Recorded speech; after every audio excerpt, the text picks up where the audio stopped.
Hello friends, this is Chandrakant from Akulmac Technologies and welcome to Top Brass.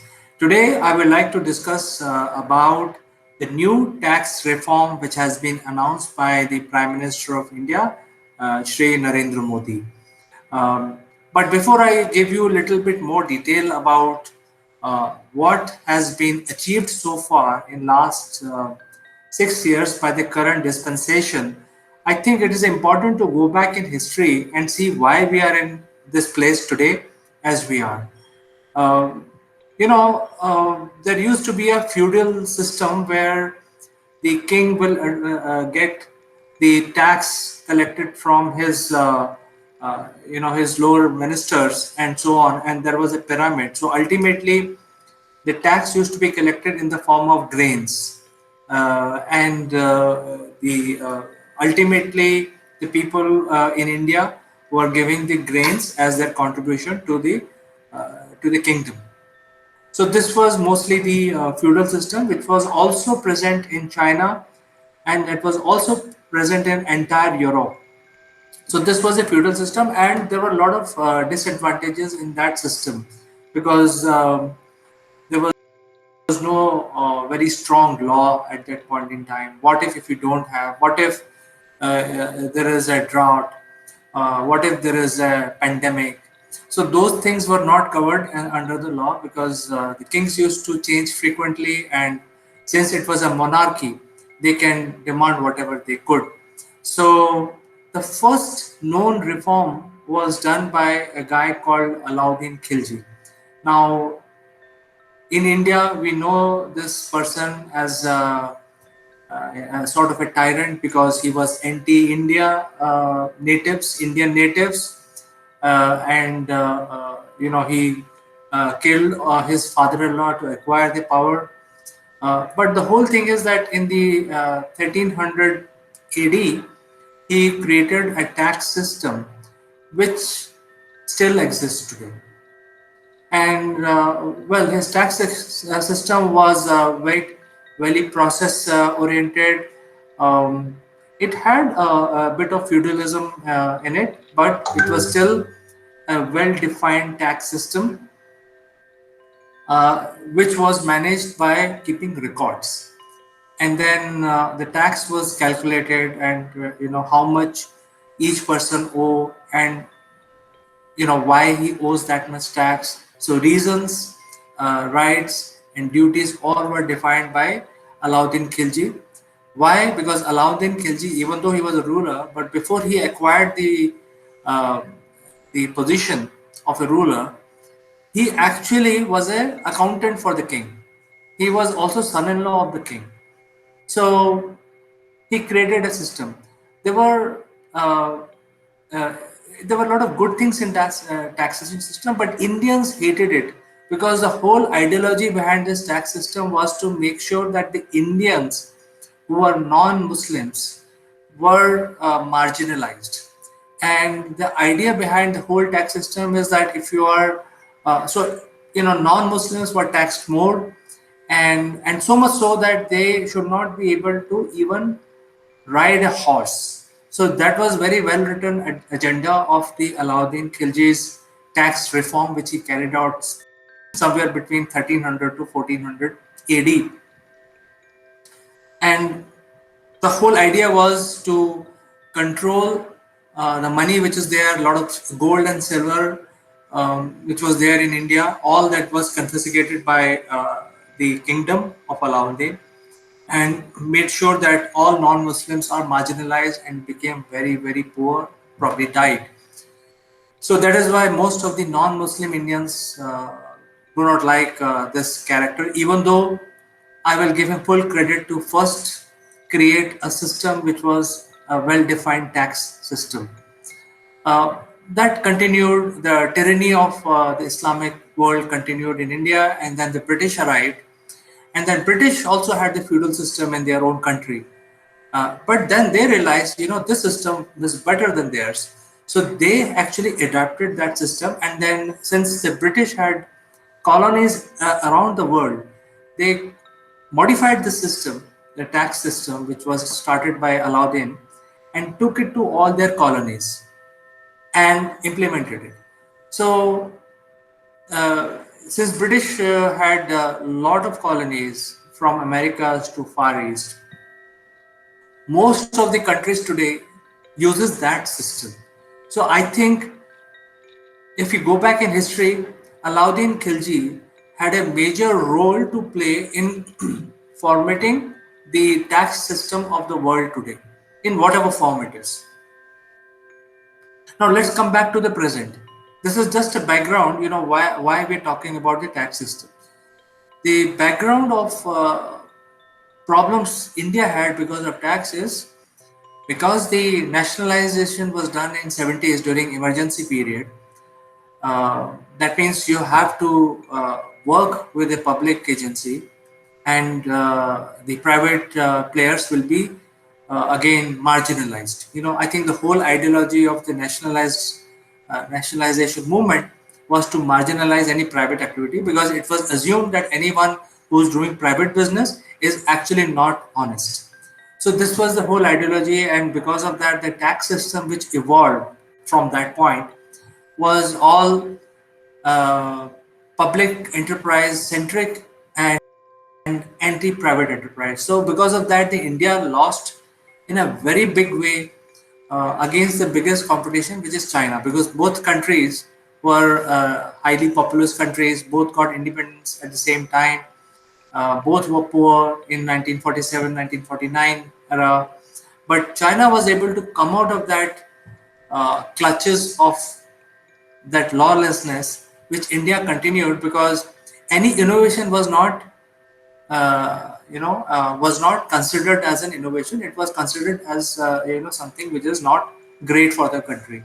So much so that anyone who invented new thing was also shut down, and he was not allowed to do any new innovation or invention, and so on and so forth. Even for the industrialists, if they grow beyond certain limit, they were actually taxed more. So there was no incentive for business to grow beyond a point. Business people started feeling, oh, what should I do? Why should I grow more? Because I'll be taxed more. So let me continue, below this threshold, so that at least I will continue. I don't want to attract any headache, unnecessary headache. And because of that, China took a leap, and India stayed behind.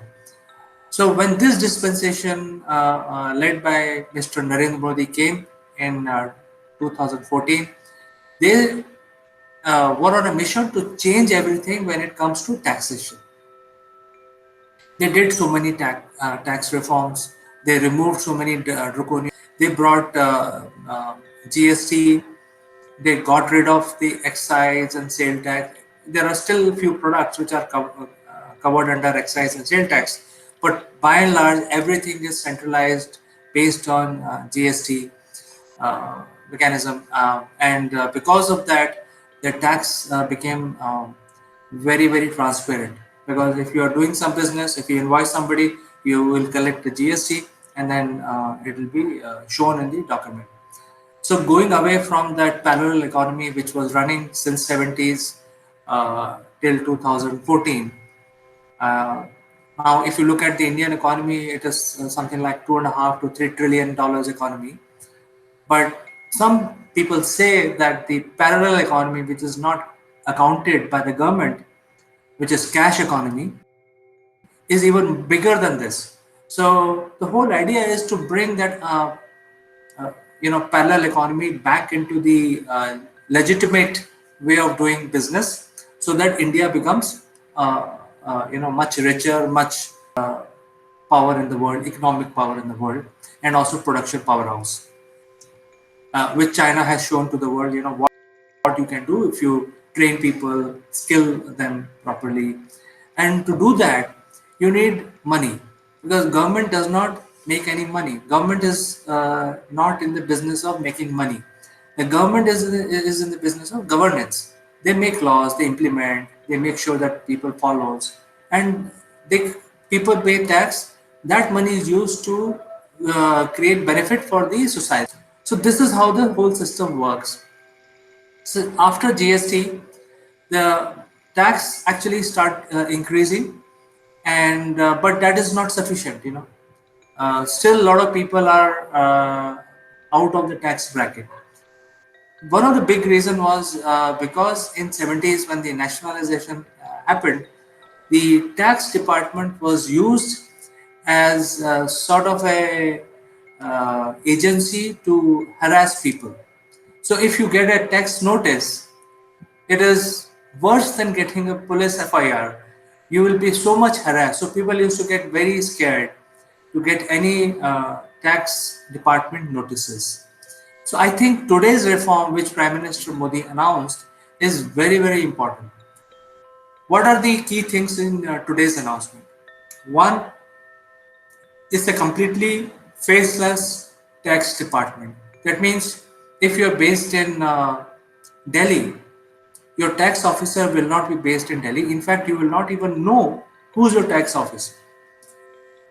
And in case that some discrepancy is found in your tax returns, then the person who is actually acting upon your tax will be different than who is actually assessing it. So, it will be totally transparent, it will be totally driven. And how the allocation of who will work on what application or what case will be determined by a AI based engine. So even the tax people will not have any control what cases they have to work on today. So they come to their desk and they open their system and they see number of cases. So every day that list will change. So this system is very important. I think probably it is happening for the first time in any country across the world where if suppose I am a tax officer, I will not have any personal relationship with any business or any individual in my city or anywhere in the country. So nobody will know me as my first name, last name. Nobody will, even if they know me, people will have to also understand that next time the person or the face will be different. So one person will not be following one case at all. It will keep changing. So this is so important. So it will give rise to transparency in the system. It will give rise to process the cases in a very diligent manner without any prejudice. Because what happens is if there is a human being, you start developing relationship with him, whether cash or kind, and then that is the starting point of the parallel economy. Because then this tax officer can give you some favors, or you can seek some favors in return of something. So all that possibility is going away. The tax itself has been modified quite a bit. What it was in 2013 and before, it has been modified quite a bit. It's completely online. Your transactions are completely online. In fact, if you look at India as a country, India is setting up the world record in digital payments. Uh, Even though we are not 100% covered in digital payments, but India is such a large country. If most of the people are paying digitally, it will have a big impact. So all the transactions are online, therefore it can be tracked. The taxations are again online. There is a process around it. It can be tracked. And now, in today's announcement, it is faceless. That means there is a lot of AI being used to make sure that there are no unnecessary harassment of the people.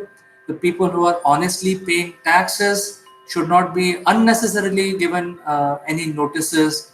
And even if somebody gets a notice, he can submit his document electronically, and those will be uh,